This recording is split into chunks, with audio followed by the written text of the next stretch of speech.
আজ first time বানাতে চলেছি হট চকলেট। হট চকলেট বানানোর অনেক রকম পদ্ধতি আছে, এক একজন এক এক রকমভাবে বানিয়ে থাকেন। তার মধ্যে থেকেই একটি রেসিপি আজকে আপনাদের সাথে শেয়ার করব। এটি কিন্তু বাচ্চাদের ভীষণই ফেভারিট, তার সাথে সাথে যারা চকলেট পছন্দ করে তাদের জন্য ফেভারিট। সাধারণত শীতকালে এটি সবাই বেশিরভাগ খেয়ে থাকেন, কিন্তু চকলেট প্রেমীদের জন্য 12 মাসই ভালো লাগবে।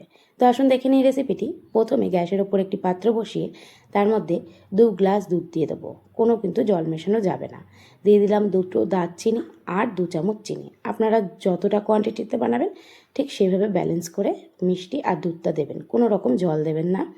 তারপরে ওখানে চকলেটটাকে আমি একটু গুঁড়ো করে নিয়েছি কেটে কেটে ছোট ছোট করে, আর ডার্ক চকলেট নিতে হবে অবশ্যই। দিয়ে এরকম দুধের মধ্যে দিয়ে গ্যাসটা হাই ফ্লেমে রেখে পাক উঠিয়ে পুরো গলিয়ে নিতে হবে। গলে গেলে চকলেটটা তারপরে গ্যাসটা বন্ধ করে 1 মিনিট মতো রাখবো। রাখার পরে এই যে কোনো গ্লাসে সার্ভ করে নেব।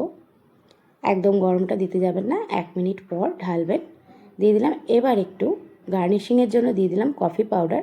আপনারা চাইলে যদি কোকো পাউডার থাকে অবশ্যই কোকো পাউডার ব্যবহার করবেন।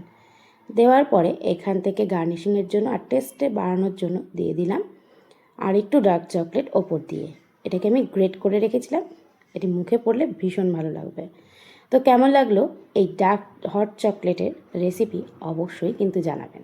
ভালো লাগলে লাইক কমেন্ট শেয়ার করে দেবেন। বানিয়ে খান, বানিয়ে খাওয়ান, এনজয় করুন। ভিডিওটি ভালো লাগলে লাইক কমেন্ট শেয়ার করে দেবেন। ধন্যবাদ।